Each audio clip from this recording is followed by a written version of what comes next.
الحمد لله رب العالمين وصلى الله وسلم على رسوله الكريم ونبيه الأمين وعلى آله وأصحابه أجمعين. أما بعد فأعوذ بالله من الشيطان الرجيم. بسم الله الرحمن الرحيم. إن الذين آمنوا وعملوا الصالحات سيجعل لهم الرحمن ودا. وقال الله تعالى وما خلقت الجن والإنس إلا ليعبدون. وقال الله تعالى يا أيها الذين آمنوا اركعوا واسجدوا واعبدوا ربكم وفعلوا الخير لعلكم تفلحون.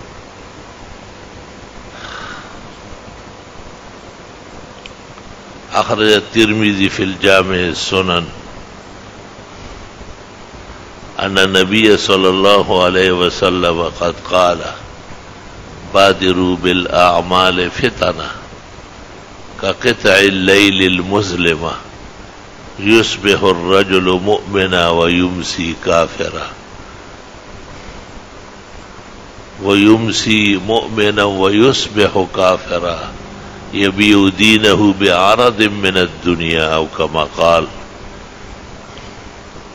اللهم صل وسلم على عبدك ورسولك ونبيك ونجيك محمد أحمد وعلى آله وأصحابه وبارك وسلم عليه. دلقت بچکار آیدت تسبیح و مراقہ خود راز عمل ہائے نکوہی دبری دار حاجت بکلائی برکی داشتنت نیس درویش صفت باشکلائی تتری دار.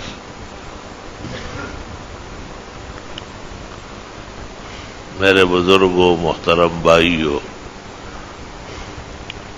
اور معزز سامعین، دنیا کی زندگی ایک آزمائش اور امتحان کا لمحہ ہے. آدمی کی آمد بھی قدرت الہی سے ہے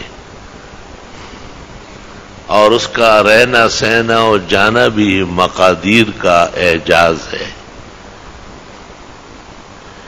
نہ یہ اپنی مرضی سے آیا ہے اور نہ اپنی مرضی سے رہ سکتا ہے اور نہ اپنے ارادے سے یہاں سے آخرت سفر کر سکتا ہے. اس کا عجز بہت زیادہ واضح ہے، اس کی کمزوری بہت زیادہ ہے اور پوری دنیا میں اس کو احکام کا، اوامر و نواہی کا پابند کیا گیا ہے. ملائک تو ایسے بنائے گئیں گے کہ بل عباد مکرمون، وہ تو محترم ہے.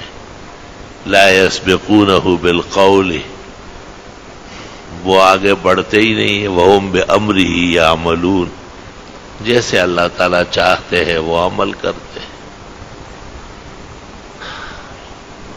لا یعصون اللہ ما امرہم، نافرمانی مطلق نہیں جانتے.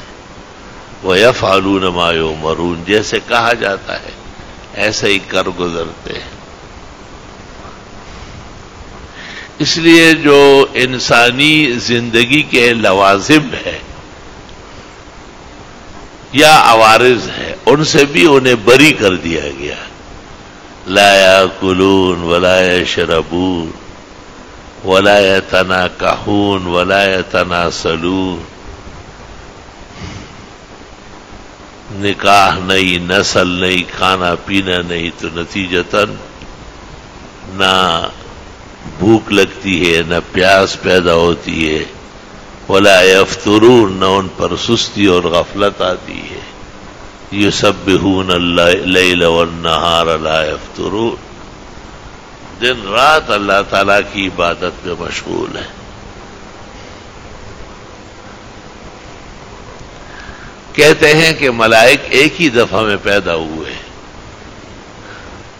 صحیح مسلم میں ہے خلقت الملائک من النور، اللہ تعالیٰ نے اس کو ایک نور اور ایک چمک سے پیدا کی ہے. حسن بہت زیادہ ہے، جمال اور کمال آسانی سے پیدا ہے، اور ان میں بدرنگی بدنمائی اس قسم کی کوئی چیز نہیں ہے.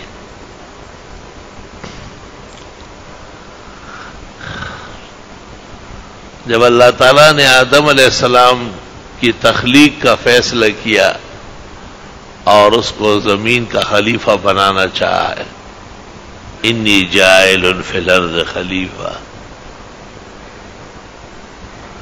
تو فرشتوں کو ایک اشکال ہوا کہ خلیفے کا مطلب یہ ہے کہ لوگ لڑیں گے تو یہ فیصلہ کرے گا، لوگ ظلم کریں گے تو یہ عدل پر مجبور کرے گا. اتجعل فیہا من یفسد فیہا ویسفک الدماء، ضرورت کیا ہے ایسے کو پیدا کرنے کی جو فساد مچائے خون بہائے. وَنَحْنُ نُسَبِّحُ بِحَمْدِكَ وَنُقَدِّسُ لَكَ، تسبیح و تحمید و تقدیس کے لیے تو ہم کافی ہیں. درد دل کے واسطے پیدا کیا ہے انسان کو، ورنہ طاعت کے لیے کچھ کم نہ تھے کرو بھی. اللہ تعالیٰ نے کہا انی اعلم ما لا تعلمون، میں جانتا ہوں تم نہیں جانتے ہو. آدم کو پیدا کرنا میرا کام ہے، تم نہیں پیدا کر رہے ہو، میرے ساتھ تخلیق میں شریک نہیں ہو، میرے حکم کے سامنے بے بس اور عاجز ہو. اور آدم علیہ السلام کو روئے زمین کا خلیفہ میں بنانا چاہتا ہوں، تم بننے کے اہل نہیں ہو. زمین اصل میں پستی کو کہتے ہیں. قرآن کریم میں ایک شخص کے بارے میں ہے، وَلَوْ شِئْنَا لَرَفَعْنَاهُ بِهِ، ہم تو اسے اوپر لے جانا چاہتے تھے. وَلَكِنَّهُ أَخْلَدَ إِلَى الْأَرْضِ، لیکن اس نے غلط کام کر کے گٹھیا ہو گیا، زمینی ہو گیا. بھائی منگ پور تب تو خغزان خاورے بلم بن باورا کا قصہ ہے، اسرائیلی راہب اور پیر کا، جو اپنے ذکر اور ضربوں پر بڑا نازاں و فخرا تھا، اور جب شریعت موسوی کے مقابلے میں ہو گیا تو اللہ نے کہا اب یہ خاک ہو گیا ہے، اب یہ مٹی ہے.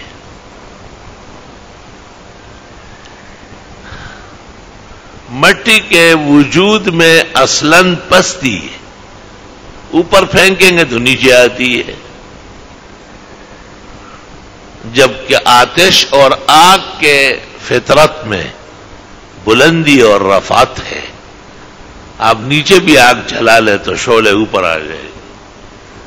ابلیس کو اس سے سخت مغالطہ ہوا، اس نے کہا انا خیر منہ خلقتنی من نار وخلقتہ من طین.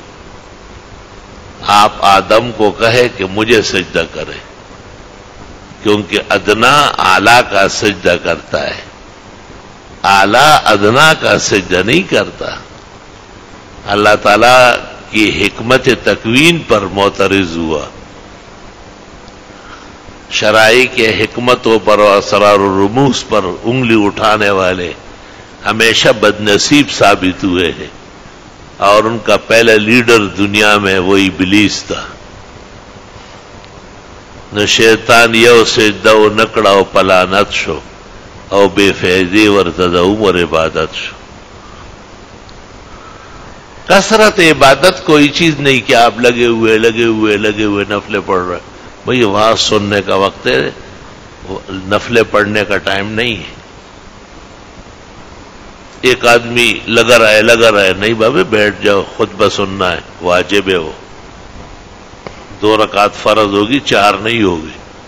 کوئی جمعے کی 2 کی 4 پڑھے، نماز نہیں ہوگی اس کی. تو کثرت کوئی چیز نہیں، صحت چاہیے. ڈاکٹر آپ کو کہے کہ ایک گولی لے اور آپ کہے کہ میں 12 لیتا ہوں، وہ کہے گا کہ یہ تو میرے پاس آیا تھا پیٹ کے لیے، حقیقت میں دماغ کا مریض ہے، پاگل ہے. وہی دوا اور کیپسول جب ایک حد میں ہے تو صحت افزا ہے، اور وہی کیپسول اور ادویہ جب حد سے بڑھ جائے تباہی ہے. مولانا روم کہتے ہیں آب در کشتی ہلاکی کشتی ان، آب زیری کشتی پشتی کشتی ان. حضرت مولانا روم کہتے ہیں کشتی کے نیچے پانی ہے، کشتی چل رہی ہے، لیکن اگر پانی اندر آ گیا تو کشتی ڈوب جائے گی. آب در کشتی ہلاکی کشتی ان، اور آب زیری کشتی پشتی کشتی ان. اللہ تعالیٰ نے اس تول ترازو کے لیے صرف عقل سلیم کو کافی نہیں سمجھا، اس کے ساتھ رہبر کامل مبعوث فرمایا، اس کے ساتھ کامل و اکمل رہنما بھیجا. فبعث اللہ النبیین مبشرین و منذرین. اللہ نے پیغمبروں کو مبعوث کیا جو اچھی باتوں کی خوشخبریاں دیتے تھے اور برے کاموں سے روکتے تھے اور ڈراتے تھے کہ نقصان ہو جائے گا. ایسا نہیں کر رہے. اس انسان میں دونوں صلاحیتیں ہیں. جب یہ حد سے بڑھنے لگے تو ابلیس نما کام کرنے پر اتر آتا ہے. یہ تمام جو گھناؤنے افعال ہے، شریعت کے ناپسندیدہ کام ہے، یہ ابلیس کا پیداوار ہے. ان الشیاطین لیوحون الی اولیائہم. شیطان اپنے جیسے لوگوں کو غلط کاری میں ڈالتے ہیں. ان اللہ لا یامرکم بالفحشاء. اللہ تعالیٰ کبھی بھی غلط کاموں کا نہیں کہتے. ولا یرضی لعبادہ الکفر. بندوں کے حق میں کفر جیسی چیزوں کو ناپسند فرماتے ہیں، اس سے اللہ راضی نہیں ہے. اللہ تعالیٰ کی رضا کے کام کرنا، اللہ تعالیٰ کی خوشنودی کے کام کرنا، یہ انبیاء کی تعلیم کی برکت ہے. مرسلین اور پیغمبروں نے لوگوں کو اچھائیاں سکھائی ہے اور ان کو آگاہ کیا ہے کہ ایک بدترین دشمن آپ کا خاص حکمت کے ساتھ چھوڑا گیا ہے. وَلَا تَتَّبِعُوا خُطُوَاتِ الشَّيْطَانِ. اس کے قدموں پر بھی مت چلو، اس سے بھی غلط جگہ پہنچ جاؤ گے. إِنَّهُ لَكُمْ عَدُوٌّ مُّبِينٌ. وہ بالکل واضح دشمن ہے. بھائی دشمن تو بتاتا نہیں ہے. بچو یا سامنے تھوڑی کہا کہ میں کاٹوں گا، شیر نے بھی نہیں کہا کہ میں چیر پھاڑ دوں گا. تجربے سے گواہ ہے انسان کے یہ چیزیں خطرناک ہے، لیکن ابلیس نے تو کہا ہے لَأَقْعُدَنَّ لَهُمْ صِرَاطَكَ الْمُسْتَقِيمَ. آپ کے سیدھے راستے کے خلاف ان کے لیے بیٹھوں گا اور دائیں اور بائیں اور آگے پیچھے سے آؤں گا اور ہر طرف سے ان کو بہکاؤں گا. بعض لوگ کہتے ہیں شیطان کو اتنے اختیارات دیے گئے ہیں، اتنی قوت دی گئی ہے. آپ قرآن سے پوچھو کہ قرآن کیا کہتا ہے. لیس لہ سلطان علی الذین آمنوا وعلی ربہم یتوکلون. ایمان چاہیے اور اللہ پر بھروسہ چاہیے. بس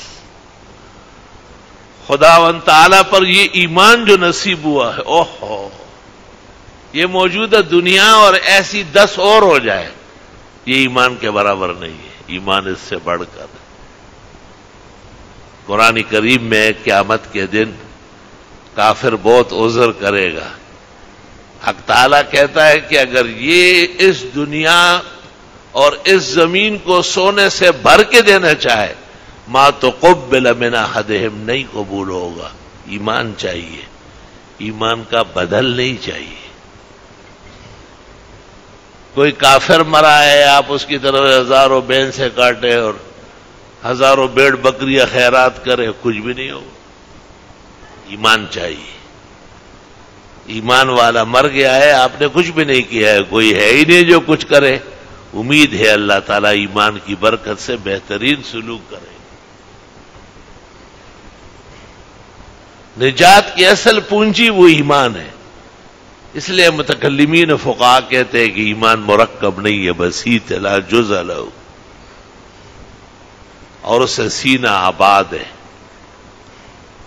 اور جب یہ ایمان درست طریقے سے واقع ہو جائے تو تظہر منہ افنان العمل، پھر عمل کی شاخیں، پھول، گلاب، چنبیلی، ہر قسم کے ہرے برے مرحلے سامنے آئیں گے.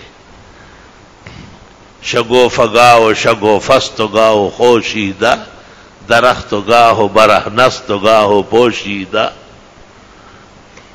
وَكَذَلِكَ الْإِيمَانُ اذا خالطت بشاشته القلوب تظہر منہ افنان العمل. بادشاہ روم ہرقل کو جب پتہ چلا کہ یہ پیغمبر محمد مصطفیٰ احمد مجتبیٰ شافع الشفعاء یوم الجزا، نبی کریم صلی اللہ علیہ وسلم جو تعلیمات دیتے ہیں، جو اوامر کرتے ہیں، جن نواہی سے روکتے ہیں، اس سے لوگ بڑے بنتے ہیں، لوگوں کو فائدہ بہت زیادہ ہے. سچ بولنے والے کا سینہ ٹھنڈا ہوتا ہے، اس کا چہرہ روشن ہوتا ہے، اس کی ادائیں پرسکون ہوتی ہے کہ میں جھوٹ تھوڑی بولتا. کذاب اور جھوٹا، اس کا منہ کالا ہوتا ہے، اس کی آنکھیں جھکی ہوتی ہے، اس کا سر پستی میں ہوتا ہے، اس کی زندگی زہر ہوتی ہے. اس کو پتہ ہے کہ میں غلط کام کر کے یہ کما رہا ہوں، میں جھوٹا ہو کر دجال ہوں. کیا فائدہ ہے اس زندگی سے؟ یہ صدق، حلال، پاک، طہارت، امانت، دیانت، عبادت، شجاعت، سخاوت، یہ انبیاء اور مرسلین، اولیاء و متقین کے صفات ہے. یہ ہونا چاہیے، اس سے بہت آرام ملے گا. اور یہ جو غلاظت ہے اور خیانت ہے اور دروگوئی ہے اور جفا ہے اور گندگیاں ہے اور تمام نالائق امور، ناپسندیدہ کام ہے، یہ ابلیس کا پیداوار ہے. اس کی وجہ سے تو وہ مردود ہوا ہے. وَإِنَّ عَلَيْكَ اللَّعْنَ إِلَىٰ يَوْمِ الدِّينِ، قیامت تک اس پر لعنت برستی ہے. لعنت کے معنی ہے خیر کے کاموں سے دور ہونا، اور رحمت کے معنی ہے خیر کے قریب آنا. تو اللہ تعالیٰ قرآن کریم میں سورۃ نحل میں کہتے ہیں لَيْسَ لَهُ سُلْطَانٌ عَلَى الَّذِينَ آمَنُوا وَعَلَىٰ رَبِّهِمْ يَتَوَكَّلُونَ. شیطان سے بچنے کے لیے دو ہتھیار چاہیے، لمبے چوڑے کلاشنکوف اور میزائل کی ضرورت نہیں ہے، نہ کسی ایٹمز کی ضرورت ہے. ایک تو ایمان چاہیے، ایمان باللہ، ایمان بالرسول، ایمان بالآخرت، ایمان بالکتب.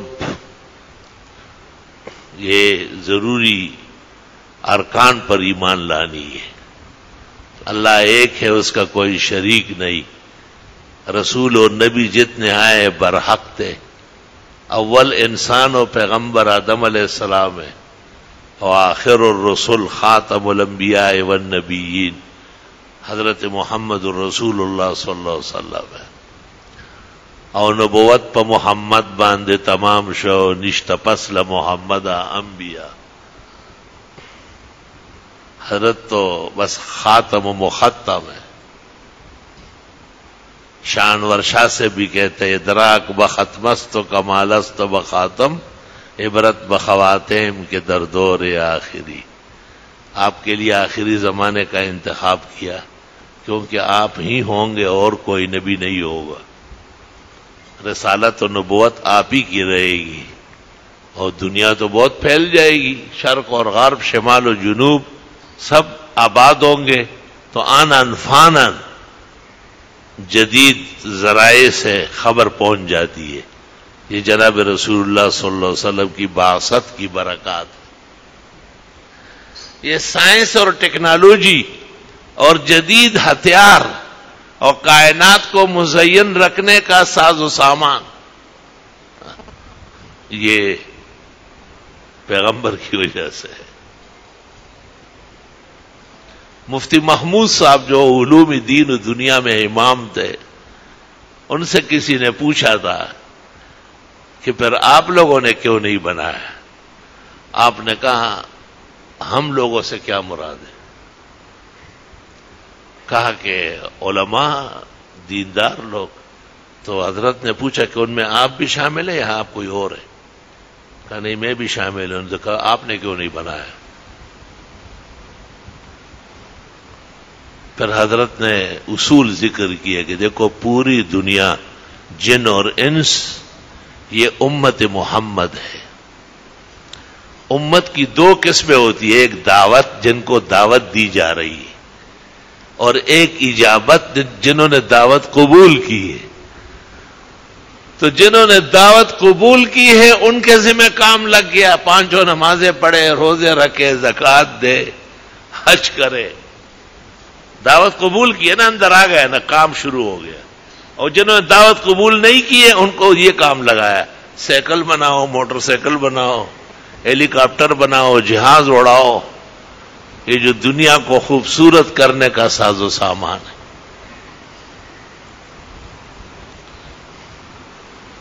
یہ کام ان کو اس لیے دیا کہ وہ یہ اندر والے کام سے رہ گئے. آپ نے غور کیا ہے ڈاکٹر جو بیٹھا رہتا ہے رپورٹ دیکھ لیتا ہے، چلو کیمسٹ کی دکان پہ جاؤ، ڈاکٹر صاحب یہاں سارا سامان نہیں رکھ سکتے کیا؟ یہ اصول نہیں ہے.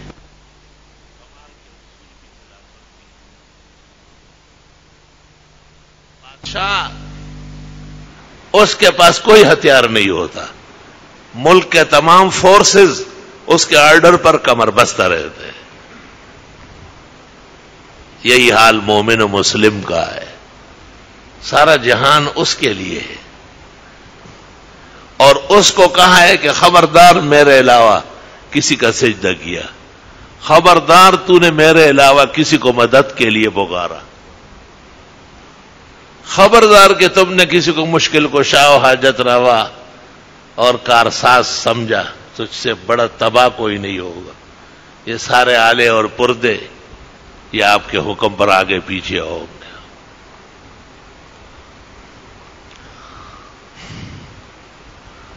پوری دنیا کے لیے محمد الرسول اللہ صلی اللہ علیہ وسلم تشریف لائے. آپ عرب کے پیغمبر صرف نہیں، عربی النسل ہے.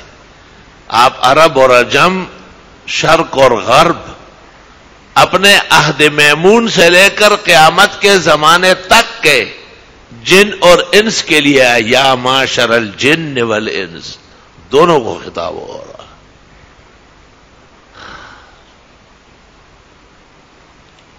اب دیکھو مسلمان کے ذمہ جو کام ہے اس میں تخریب نہیں ہے، اس میں تعمیر ہے. آپ نماز پڑھتے ہیں، ہم جماعت کریں گے، اس میں کسی کا کیا نقصان ہے؟ کوئی نہیں. ایک مالدار متمول اپنے مال کا ایک حصہ شریعت کے حکم کے مطابق زکوٰۃ کی نیت سے نکالتا ہے، اس میں غرباء اور مساکین کا فائدہ ہے نا، نقصان تو کسی کا نہیں ہے. اور بات کو غور سے سمجھیں. سارا پاکستان نہیں، اس کے ساتھ ہندوستان کے مسلمان بھی، افغانستان اور ترکی بھی، عرب و عجم بھی روزہ رکھے تو کسی کا کیا بگڑتا ہے؟ روزے میں رزق بڑھتا ہے. یزاد فیہ رزق المومن. حالانکہ صبح صادق سے لے کے غروب آفتاب تک کچھ بھی نہ کھانا پینا ہے. ان لوگوں کی طرح روزہ نہیں ہے کہ آگ سے پکی ہوئی چیزیں نہ کھائے اور باقی پھل فروٹ شوق سے کھائے. وہ بچوں کی نسل سے ہے، ان میں بھی بلوغ نہیں آئی، کمال ان سے دور رہ گیا. وہ ناقص آدمی کو نبی سمجھے ہوئے. انبیاء کی تعلیم مکمل ہوتی ہے. جہان کے لاکھوں مسلمان حج کرتے تو ٹکٹ مہنگا ہو جاتا ہے، ہوائی جہازوں پر رش شروع ہو جاتا ہے، لیکن سعودی عرب میں کوئی ریٹ نہیں بڑھتا. جتنے ریال کی روٹی ہے اتنے ریال کی ہوگی، اور بلدیہ کے لوگ گھومتے ہیں پتہ کرتے کہ سالن میں کوئی خرابی تو نہیں آئی. اللہ تعالیٰ نے عجیب انتظامی صلاحیت دی ہے. جو امت اندر آئی، جس کو متکلمین اور فقہا، محدثین اور مفسرین کہتے امتی اجابت، ان کے ذمہ ایک کام لگایا ہے. اس کام کا تعلق آخرت سے. آنکھیں بند ہوتے ہی نیا جہان شروع ہو رہا ہے، اور وہاں نماز کا ہو، زکوٰۃ کا ہو، روزے کا ہو، حج کا ہو، حلال کا ہو، حرام کا ہو، صدق کا اور وفا کا، دیانت کا ہو، امانت کا ہو، عبادت کا ہو، سخاوت کا، طہارت کا ہو، عفت کا سوال ہوگا. یہ جو لوگ باہر رہ گئے، جو دنیا کے رنگ سے رنگین ہو گئے اور دنیا کے اتار و چڑھاؤ سے متاثر رہ گئے، اور انہوں نے دعوت قبول نہیں کی، یعنی اجابت نہیں ہے، مطلق دعوت ہے.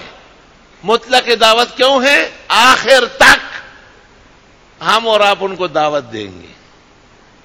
انہیں سمجھانا ہے، انہیں دلائل دینی ہے، انہیں عقل سے، نقل سے، روایت سے، درایت سے، سلیقے سے، طریقے سے دعوت دینی ہے. تو اب آپ بات سن لیں. جن کو دعوت دی جاتی ہے ان کو دہشت سے نہیں مارا جائے گا. جن کو ہم نے کسی وقت بھی اپنے دسترخوان پر بٹھانا ہے اور ہم ان کے کھانے کی تیاری کر رہے ہیں، ان کے روحانی غذا کی، مومن مسلم کبھی بھی کسی فکر سے بھی کسی کے لیے خطرناک نہیں ہو سکتا. وہ ہمیشہ آرام دہ ہوگا، کیونکہ وہ تو دائی ہے. اس لیے علماء کہتے ہیں کہ دعوت میں سخت مقالے اور مضامین نہ ذکر کرو. تبلیغ والوں کو بھی علماء کہتے ہیں کہ آپ سخت مسائل نہ بیان کریں، سنبھال نہیں سکیں گے. اور یہی مسئلہ دسترخوان پر جب بچھا ہوا ہو، ایک بلوچستان کا آدمی بیٹھا ہے، دوسرا پشاور کا ہے، تیسرا کشمیر کا ہے، چوتھا پنجاب کا ہے، 5-6 ہندوستان کے ہیں، سندھ کے ہیں، سب کی دعوت ہے، دسترخوان پر بیٹھے ہیں. آپ کو پتہ ہے ہمارے علماء نے کیا لکھا ہے کہ ایسا وہ شخص کلام کرے جو کلام کا سلیقہ رکھتا ہو. ان میں سے کسی کو ناراض نہیں کرنا ہے. آداب بیان کرنے ہیں تو مطلق بیان کرنے ہیں. بھئی کھانا کھانے سے پہلے ہاتھ دھو لینا بہتر ہے، بسم اللہ پڑھنا سنت ہے، کسی کو نشانہ نہیں بنانا ہے، وہ تو مہمان ہے ہمارا. ملا علی قاری نے زین العلم و حین الحلم میں لکھا ہے، اس کی شرح لکھی ہے کہ ایسا کلام نہ کیا جائے جو دوسروں کے دل برداشتگی کا سبب ہو. یہ آپ پہلے درس دے دیتے یا کھانا کھانے کے بعد کہے کہ کچھ وقت ہے آپ حضرات کے جانے میں، کچھ ضروری بات کروں. ٹھیک ہے، کھانا انہوں نے کھانا ہے، ٹھنڈا پینا ہے، میٹھا کھانا ہے، یہ بھی ایک اعزاز ہے، لیکن ایک وقت تک. لیکن انہوں نے جو دین سنا اور مسائل سنے صحیح انداز سے، وہ عمر بھر کا سوغات لے کے جائے گی. وہ کبھی پرانا نہیں ہوگا، اس سے کبھی استغنا نہیں ہوگا. ذرا بات غور سے سنو. ان کو بھی علماء نے کتاب و آداب الاطعمہ میں لکھا ہے، جیسے شرح عین العلم و زین الحلم میں یہ بھی لکھا ہے کہ وہ بھی ایسی گفتگو نہ کرے کہ صاحب خانہ خفا ہو جائے، ایسی سیاست بھی نہ لڑے کہ وہ دوسروں کے ہاں امر مسلم نہ ہو. بھئی ملک کی بات کرے، سب مسلمانوں انسانوں کے فائدے کی باتیں کرے، تمام کے دین کے اتحاد اور اتفاق کے اس وقت ضرورت اور فوائد اور برکات بیان کرے جس کے سب قدردان ہیں. یہ اس دسترخوان پر جو اندر آئے یہ آسان ہے، لیکن وہ جو باہر رہ گئے جن کو ہم نے دعوت دی ہے لیکن ابھی تک منظور نہیں ہوئی اور وہ اجابت نہ بنی، وہ دعوت ہی باقی ہے. ایک تو دعوت کا کوئی وقت نہیں ہوتا، الی یوم القیامہ دین محمدی موجود ہوگا اور دین کے جو اصل دعات ہے وہ علماء ہے. دین کے جو اصل دائی ہے وہ اسلامی حاکم ہے، حکمران ہے، خلیفہ ہے، اس کی ذمہ داری بہت زیادہ ہے. اور دعوت ساری ایک دن میں قبول نہیں ہوتی. سب سے پہلے جو ایمان لایا وہ ابو بکر ہے، مردوں میں سے اے بکر الی الاسلام. پہلی عورت جو مشرف اسلام ہوئی خدیجۃ الکبریٰ ہے. پہلا غلام جو مشرف با اسلام ہوا زید بن حارثہ ہے. پہلا بچہ جس نے کفر کا ایک دن نہیں دیکھا ہے وہ حضرت علی کرم اللہ وجہہ. آہستہ آہستہ آہستہ 13 سال میں لوگ بنتے گئے. 13 سال مکہ کے پورے ہو گئے. ہجرت فرمائی پیغمبر نے اور مسلمانوں نے مدینہ منورہ کی. غزوات پیش آئے، تنگیاں، سختیاں، تکالیف کے دن، مصائب اور شدائد کے دن. بدر گزر گئی، احد گزر گئی، خندق پیش آئی، حدیبیہ پیش آیا، فتح مکہ ہو گیا. مسلمانوں کے ہاتھ کھل گئے. اصلی دشمن جو مکے کے مشرکین تھے وہ یا مسلمان ہو گئے یا ہتھیار ڈال گئے اور مختلف طریقوں سے انہوں نے اسلام کو تسلیم کر لیا. ایمان نہیں تو جزیہ دینے لگے. مسلمان آس پاس لوگوں کو دعوت دینے لگے. اب قرآن ایک آیت پیش کرتا ہے، ذرا سنو کیا کہتے ہیں. لا یستوی منکم من انفق قبل الفتح وقاتل اولئک اعظم درجۃ من الذین انفقوا من بعد وقاتلوا. فتح مکہ سے پہلے جو ایمان لائے اور دین پر خرچ کیا اور جہاد کیا وہ بہت اعلیٰ درجے کے ہیں. وہ تکلیف و تنگیوں کا زمانہ تھا. اور فتح مکہ کے بعد جو لوگ ایمان لائے اب تو بہت آسانی تھی، اب تو وہ پریشانیاں ہی نہیں تھی. حنین اور تبوک پیش آئے اور بس پھر پیغمبر کا حج ہوا ہے اور وفات کا سانحہ پیش آیا ہے. لیکن درجات میں تو فرق ہے. جیسے ابو بکر جیسے درجہ امت مسلمہ میں قیامت تک کسی کا نہیں ہے. عمر کا جو مقام ہے وہ ثانوی ہے. عثمان کو تیسرے درجے میں فضائل، مناقب، شرائف حاصل ہے اور امت کا اتفاق ہوا ہے. علی ان میں موجود تھے جب عثمان خلیفہ ثالث چنے جا رہے تھے. اور حضرت علی رضی اللہ تعالیٰ عنہ کو چوتھے نمبر پر اسلامی خلافت کا موقع ملا، اگرچہ زمانہ پریشانی کا تھا. تو درجاتم بعضھا فوق بعض قرآن کہتا ہے ان کے درجے اوپر نیچے ہیں. تلک الرسل فضلنا بعضهم علی بعض، پیغمبروں میں بھی بعض کا کام بہت زیادہ ہے، بعض کا مختصر ہے. یہ فضیلت ماننی پڑے گی. اہل سنت والجماعت کے تمام طبقات تفاضل کے قائل ہیں. جب انبیاء میں قائل ہے تو صحابہ میں بھی، علماء میں بھی قائل ہے. لا یستوی منکم من انفق قبل الفتح وقاتل، فتح مکہ سے پہلے ایمان لانے والے یعنی خرچ کرنے والے اور جہاد کرنے والے، اور وہ لوگ جو ان کے بعد آئے اور انہوں نے خرچ کیا، ایمان لائے، جہاد کیا، دونوں برابر نہیں ہیں. فتح مکہ والے بہت اونچے مقام کے. لیکن کوئی مفکر، کوئی کوتا ذہن غلط سوچنے لگے کہ اچھا وہ لوگ اچھے نہیں تھے، فوراً کہا وَكُلًّا وَعَدَ اللَّهُ الْحُسْنَى، وہ اول اور آخر، فتح مکہ سے پہلے والے اور فتح مکہ کے بعد والے، سب کا انجام بخیر ہے. سب پیغمبر کے صحابہ ہے، ایمان میں کامل ہے اور جنت کے حقدار ہے، اور آنے والے کسی کو ان پر اعتراض کرنے کا کوئی حق نہیں. وَكُلًّا وَعَدَ اللَّهُ الْحُسْنَى. اب ذرا بات سنو.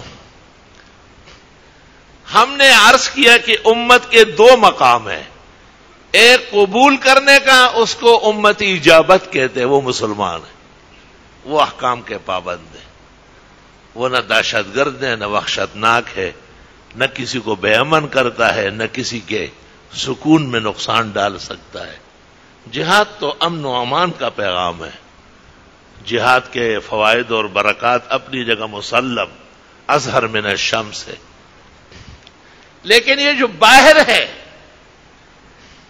یہ مغربی اقوام، یہ نیٹو کی حرکات و سکنات، جن کو دعوت دی جا رہی ہے مختلف طریقوں سے، مختلف تدابیر و اداؤں سے، وہ بھی کام کر رہا ہے. دعوت قبول نہیں ہے، امید کرتے ہیں. پیوستر شجر سے امید بہار رکھ. یہ جو باہر کڑے انہوں نے قبول نہیں کیا تو ان پر پابندی نہیں آئی. قبول کرے تو پابند ہو جائے. لا اکراہ فی الدین. جنہوں نے قبول نہیں کیا ہے، اگر وہ چوری کرے تو ہمیں ہاتھ کاٹنے کا حق نہیں. اگر وہ زنا میں پکڑے جائے تو ہم ان پر حد جاری نہیں کر سکتے، غیر مسلم ہے. اگر وہ شراب پینے میں پکڑے جائے تو ہم کوڑے کیسے لگائیں گے؟ کیونکہ یہ تو احکام فرعیہ ہے اور اندرون خانہ افراد پر نافذ ہے، وہ باہر ہے.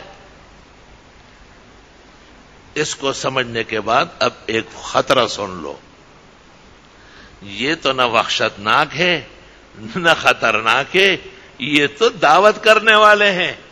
مسلمان اسلام کی حیثیت سے جب تک وہ اسلام کو اپنا کعبہ و قبلہ مانے، وہ تو پڑوسی کو تکلیف نہیں دے گا، گھر کے کسی فرد کو نہیں دے گا، وہ دوسرے کو کیوں تکلیف پہنچائے؟ شنیدم کے مردان رائے خدا، دلی دشمنا ہم نہ کردند تنگ، تو راہ کے میسر شود ای مقام کے بعد دوستانت خلاف است و جنگ. شیخ سعدی کہتے ہیں ہم نے سنا تھا کہ اللہ کے نیک بندے دشمنوں کو بھی تنگ نہیں کرتے. تم کیسے مسلمان ہو کہ تیرے غم اور صدموں سے اور ضرر رسانی سے اپنے محفوظ نہیں؟ اب انہوں نے وہ کہتے جی ہم نے گڑی بنائی ہے، آپ نے پہنی ہے، اس لیے کہ آپ بھی امت میں سے ہیں نا. ہم نے تھرمامیٹر بنائے، آپ موسم بھی معلوم کرتے ہیں، بلڈ پریشر بھی. ہم نے جہاز بنایا، آپ اس میں اڑتے ہیں اور عمرہ اور حج آسانی سے کرتے ہیں، اس لیے کہ آپ بھی امت کا حصہ ہے. نقصان کیا ہے؟ اب نقصان دیکھیں. جتنے کام اسلام کے اندر ہونے والے ہیں ان کا عکس نہیں ہے، اپوزٹ نہیں ہے. جتنے کام باہر والوں کے ہیں ان کا اپوزٹ موجود ہے. وہ کہتے ہیں جی ہم نے ایسے ایٹم تیار کیا. امریکہ کہتے ہیں کہ میں اگر پرانے گوداموں کو بھی دھو ڈالوں نا تو اسلام والے سب ختم ہو جائے. یہ طریقے سے بش اور بلیئر نے کہا ہے. اس زمانے کی ریکارڈ اٹھائیں گے, ملے گا آپ. لیکن ان سے ایک اسکول میں, چھوٹے اسکول میں معائنہ کرنے کے لیے یہ جوڑی آئی ہوئی تھی, اور ان سے سوال ہوا کہ آپ نے یہ کام تعمیر کا کیا ہے یا تخریب کا کیا ہے؟ انہوں نے کہا تعمیر کا کیا ہے. کہا کیسے تعمیر کا کیا ہے؟ آپ نے جن ملکوں پر بم مارے وہاں پر 200 سال تک پتا نہیں اگتا. وہاں بے قصور انسان تو کیا حیوان بھی فنا ہو گئے. آپ 5 منٹ کے لیے ان کو دوبارہ زندہ کر کے دکھا دیں ہمیں. آپ کے تمام ساز و سامان کی بنیاد تباہی اور خرابی اور تخریب پر ہے. آپ خود اسی جہاز کے حادثے میں ختم ہوتے ہیں, اپنے آپ کو نہیں بچا سکتے. یاد رکھنا, جب اس کی حفاظت کا سامان نکلے گا تو یہ وہ دن ہوں گے کہ یہ جو باہر کھڑے ہیں پرائے اور جنہوں نے اب تک دعوت قبول نہیں کیا ہے وہ پھر اسلام کے قریب آ چکے ہوں گے. اسلامی تعلیمات کا ضد نہیں ہوتا, اس کا اپوزٹ سائڈ کبھی بھی نہیں ہوتی. ہمیشہ اس سے رحمتیں, عنایات, مہربانیاں, کرم, خوشگواری, خوشنودی, راحت, سکون پیدا ہوتا ہے. تو انہوں نے ایٹم بم بنایا, ہائیڈروجن بم بنایا. پاکستان سے کہتے خبردار خبردار ہندوستان کو مارنا نہیں. ہندوستان کو کہتے نہیں نہیں نہیں, تم بھی 8ویں ملک کو ذرا آرام سے رہو. اور چھیڑتا کون ہے؟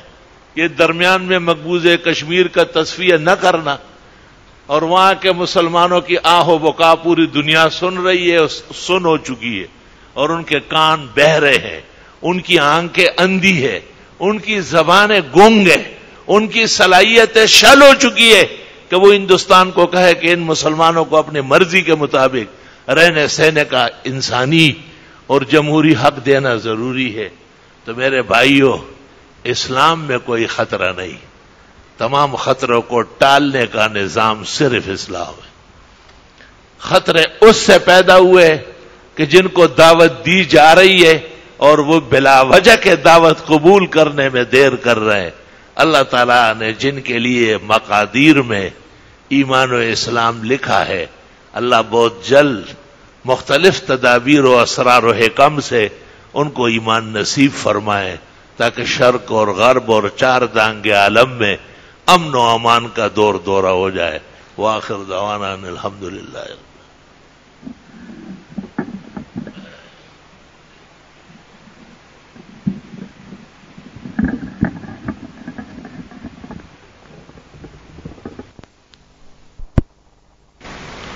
الحمد للہ جل وعلا خلق الارض والسماوات العلی الرحمن على العرش استوى له ما بين ايدينا وما خلفنا وما تحت الثرى وهو الذي جعل القمر نورا والشمس ضياء الا له الخلق والامر تبارك وتعالى.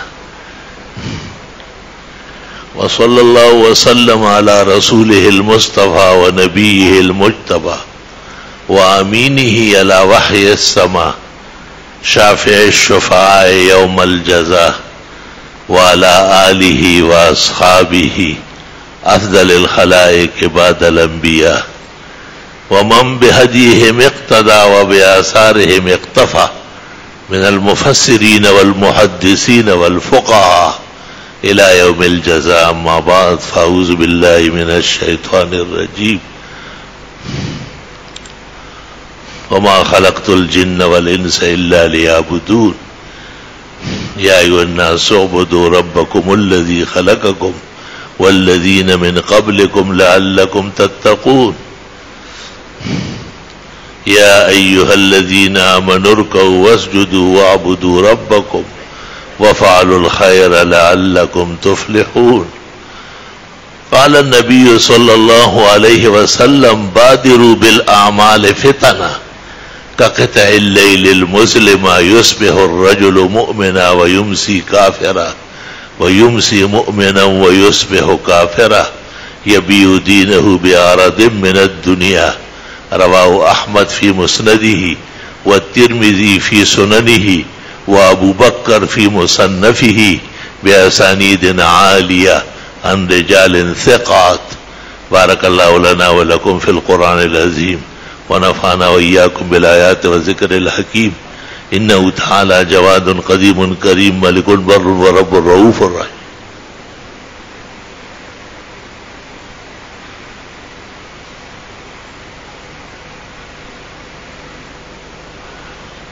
أحمدك حمد الحامدين وأشكرك شكر الشاكرين.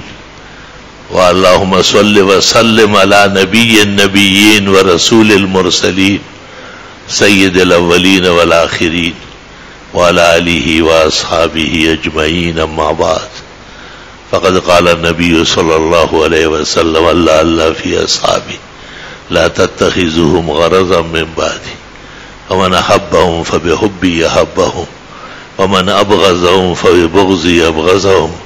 خیر القرون قرنی ثم الذین یلونهم ثم الذین یلونهم. ان اللہ یأمر بالعدل والاحسان وایتاء ذی القربى وینہی عن الفحشاء والمنکر والبغی یعظکم لعلکم تذکرون. بسم اللہ الرحمن الرحیم.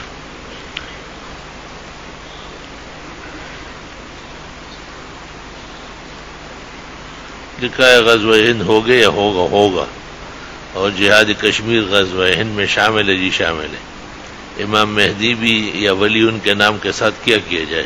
ان کا نام اس طرح رہے تو بس مہدی کہا کرو. اللہ کے وہ کون سے نام ہیں جو بغیر اضافت کے لینا منع ہے؟ جیسے عبد القیوم تو اس کو قیوم کہنا منع فرمایا. عبد الحی اس کو حی کہنا گناہ ہے. اور عبد الرحمن کو رحمان کہنا رحمان زان توائل خو مشرکی دا لکا ساس کے زان توائی زو بحیریو. خوشحال خان خٹک نے رحمان بابا پہ اعتراض کیا تھا. عبد الرحمن کو جیسے رحمان کہنا جرم ہے، احتیاط ہونا چاہیے. اللہ تعالیٰ کے عبد الغفار کو غفار کہنا گناہ ہے، اور جو غفار کہے اور وہ ہاں کرے تو وہی برابر گناہ گار ہو. دونوں وہ ہاں نہ کرے کہ میں غفار نہیں ہوں، غفار اللہ انہ کان غفارا. اللہ تعالیٰ کے اچھا جی. حضرت علی کو حضرت حسن حسین کے علاوہ اور کوئی بیٹے بیٹیاں؟ جی ہاں، حضرت علی رضی اللہ تعالیٰ عنہ کا حسن حسین کے علاوہ ایک محسن بھی ہوا ہے، وہ بچپن میں فوت ہو گیا. اور ایک بیٹی ام کلثوم ہے، اور کہتے ہیں کہ وہ بڑی ہے ان تمام اولاد میں، اور وہ بڑی ہو کر کے حضرت عمر رضی اللہ تعالیٰ عنہ سے شادی ہوئی. بخاری کرمانی شرح بخاری اور مجالس المومنین شیعہ کے معتبر کتاب میں بھی اس کا ذکر ہے. اول فرجن غصب عنا ان کا مشہور جملہ ہے روافض کا، وہ اسی کی طرف اشارہ ہے.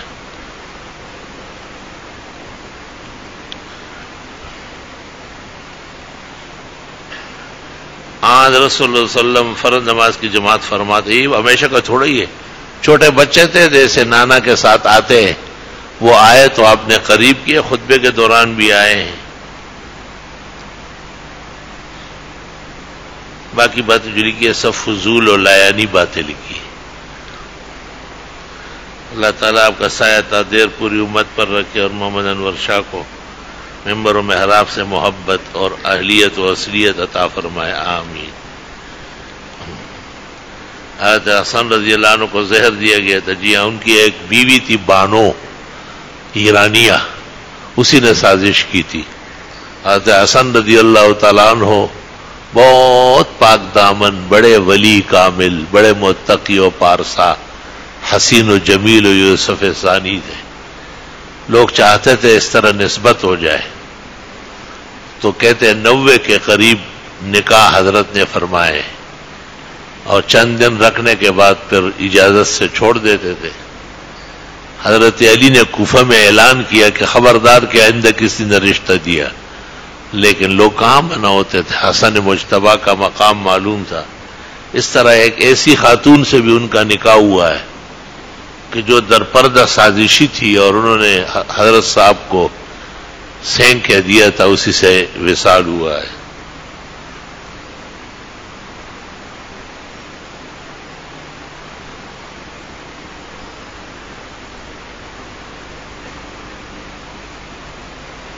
ایک خطیب نے ایک بنے بیان میں مسجد میں چندے کی مذمت کی ہے.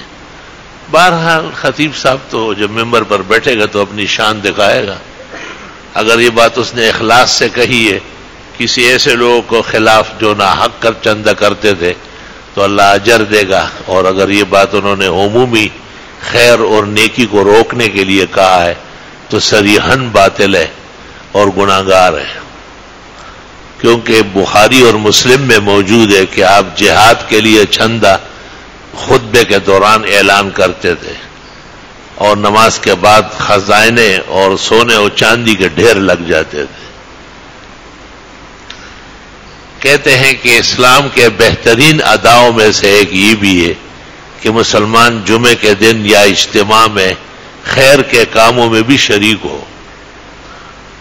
آپ کی ولادت وفات کے بارے میں فرمائے یہ تو ربیع الاول جب آئے گا تو کہیں گے نا آپ مرنے سے پہلے مر رہے ہیں، اور ربیع الاول کو تو آنے دو، پھر اس وقت کیا کرو گے؟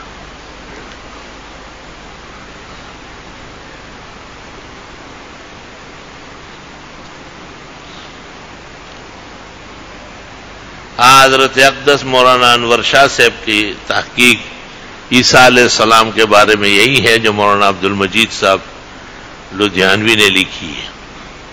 جمہور وہی کہتے ہیں کہ 33 سال کی عمر میں اٹھے ہیں اور ان کو بچپن میں نبوت ملی اور قرآن سے بھی ثابت ہے.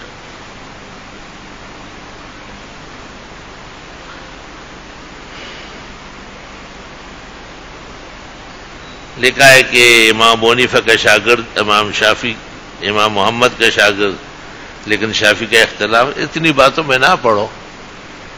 اتنی نہ بڑا پاک کا یہ داماں کی حکایت، ابا کو ذرا دیکھو ذرا بندے ابا دیکھ. پھر بھی شوافی کا اتفاق حنفیہ سے زیادہ ہے.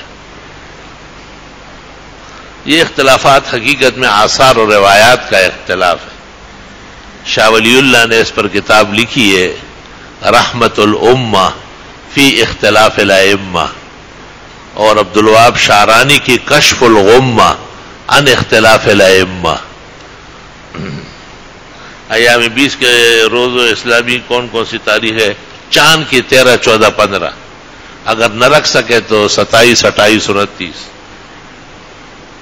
ایک خاتون کو نسیان کی بیماری ہے، اللہ پاک اس کا حفظہ اچھا کرے. یا حافظ یا ناصر یا معین صبح و شام پڑھتی رہے. کچن سے کمرے تک آتے ہی بھول جاتی ہے. بہر اللہ پاک اسے صحت دے. کیا چچا کی بیوی سے پردہ فرض ہے؟ چچا کی بیوی محارم نہیں ہے. چچا کی بیوی چچا کے طلاق دینے یا انتقال کے بعد اس سے نکاح ہو سکتا ہے. ہر معاشرے کے 2 ایسی عورت اور مرد جن کا کبھی بھی نکاح ہو سکتا ہو وہ محارم نہیں ہے، اور محارم نہ ہونے کی صورت میں حجاب اور پردہ فرض ہے.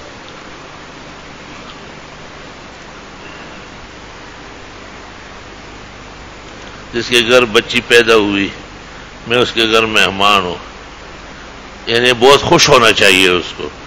یہ حدیث کتب محدثین کی اسانید پر نہیں ہے، یہ صوفیاء کے ہاں معروف ہے.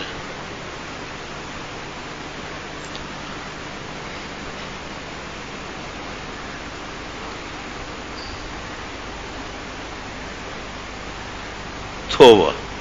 میت کے ساتھ قبر میں نالین پاک، عہد نامہ، شجرہ لوگ رکھتے، غلط کرتے، ناجائز.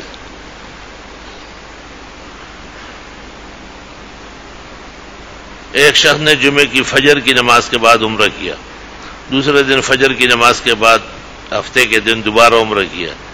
کسی نے ان سے کہا کہ اتنی جلدی دوسرا عمرہ نہ کرے. غلط کہا ہے. ایک دن میں 10 عمرے کر سکتا ہے، اجازت.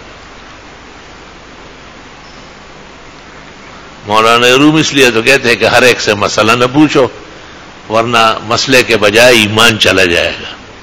اور ہاتھ ہر ایک کے ہاتھ میں نہ دو، کہیں ایسا نہ ہو کہ تو ہی واپس نہ آئے. روح البیان جلد اول، فتح خان جلد اول کا حوالہ النظر الی وجہ کوئی چیز نہیں ہے. یہ کوئی چیز نہیں. میت کو ایصال ثواب پہنچانے کا آسان طریقہ سورہ فاتحہ ایک بار، سورہ اخلاص 3 مرتبہ درود ابراہیمی پڑھ کر پھر جنازے والی دعا پڑھ لے. اللہم اغفر لحینا و میتنا و شاہدنا و غائبنا و صغیرنا و کبیرنا و ذکرنا و انسانا. اللہم من احیتہ منا فاحی علی الاسلام ومن توفیتہ منا فتوفہ علی الایمان. اور یہی نیت ہو کہ اللہ اس کا ثواب مرحوم کو پہنچے. امام اعظم ابو حنیفہ کے نزدیک یہ بہترین طریقہ ہے. یا قرآن شریف پڑھا جائے بخشا جائے، یا آیت کریمہ پڑھی جائے، یا 70,000 یا 77,000 کلمہ طیب پڑھا جائے. دیگر 3 ائمہ مالک شافعی احمد کہتے ہیں کہ مالی صدقات ہونا چاہیے. فقراء مساکین کو پیسے دے، کپڑے خرید کے دے. بعض لوگ کھانا بھی اسی قبیل میں شمار کرتے ہیں کہ یہ بھی تصدق مالی ہے. وہ بدنی عبادت کے ثواب پہنچنے کے قائل نہیں ہے. ان کے نزدیک قرآن خوانی یا فاتحہ اس طرح نہیں پہنچتا، بلکہ ان کے لیے ضروری ہے کہ اس کے ساتھ پیسے وغیرہ بھی ہو.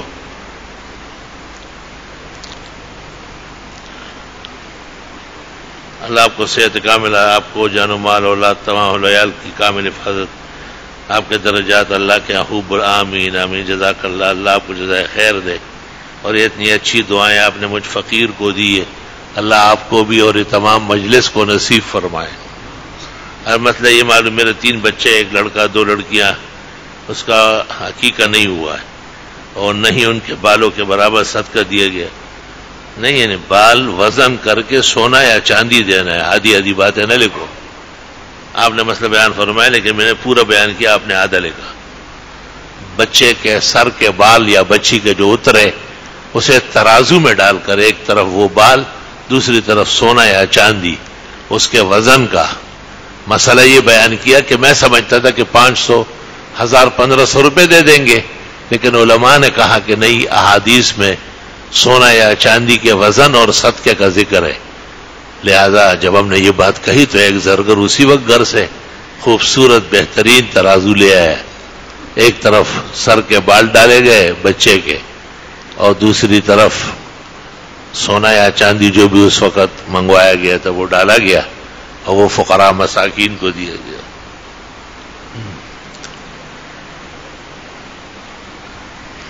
آپ کے لیے قرآن پاک پڑھ کر سارے ثواب کیا. آپ میرے لیے دعا کرے، میرا ذہن بہت کمزور ہے، اللہ آپ کا ذہن بہت اچھا کرے. میری نانی جان بہت سخت بیمار ہے، اللہ ان کو زندگی اور صحت دے. اللہ آپ کو صحت، تندرستی اور علمی فیضان پوری دنیا میں پہنچائے. اگر کچھ عرصے بیمار ہو اللہ صحت دے، شفا دے. جتنی پریشانی ہے ذکر کی اللہ دور فرمائے. الحمدللہ رب العالمین. اللہم صلی وسلم علی النبی وعلی آلہ واصحابہ وبارک وصلی وسلم علیہ. جن دوستوں نے بیماروں کا ذکر کیا اللہ انہیں صحت شفا دے. جن کی پریشانیاں ہیں اللہ ان کی مدد فرمائے، دستگیری فرمائے. جن کے ہاں اموات ہوئی ہے اللہ ان کی مغفرت فرمائے. جنہیں اور کسی قسم کے حافظے کا، نسیان کا، دیگر عوارض ہے اللہ ان کے لائق شان مدد فرمائے. خصوصی رحمت ذہن، اتقان اور حفاظت نصیب فرمائے. جو نعمت اور حسنات ضروری ہے عطا فرمائے. جو مانگی گئی ہے اور جو نہیں مانگی گئی عطا فرمائے. جن بلا و آفات، مصائب و شدائد سے پناہ مانگی گئی اور جن سے مانگنا چاہیے اللہ حفاظت نصیب فرمائے. صلی اللہ